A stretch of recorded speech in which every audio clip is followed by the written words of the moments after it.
حضرت علی رضی اللہ تعالیٰ عنہ نے ارشاد فرمایا، اچھے لوگوں کا تمہاری زندگی میں آنا تمہاری قسمت ہے اور انہیں سنبھال کر رکھنا تمہارا ہنر۔ شیخ سعدی رحمۃ اللہ علیہ فرماتے ہیں، تعجب ہے کہ اللہ اتنی ساری مخلوق میں سے مجھے نہیں بھولتا، اور میرا تو ایک ہی اللہ ہے، میں اسے بھول جاتا ہوں۔ اچھی چیزوں میں خود کو مصروف نہیں کرو گے تو بری چیزوں میں خود ہی مصروف ہو جاؤ گے۔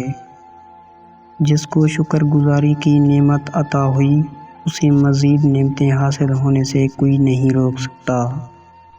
کسی سے اپنا موازنہ مت کریں، کم پہن لیں سستا پہن لیں، سادہ کھائیں لیکن حلال کھائیں، کم میں نہیں حرام میں شرم کریں۔ ہم نے اللہ کو حساب دینا ہے، لوگوں کو نہیں۔ انسانیت ایک بہت بڑا خزانہ ہے، اسے لباس میں نہیں انسان میں تلاش کرو۔ اللہ سے تعلق آپ کے احساس تنہائی کو ختم کر دیتا ہے۔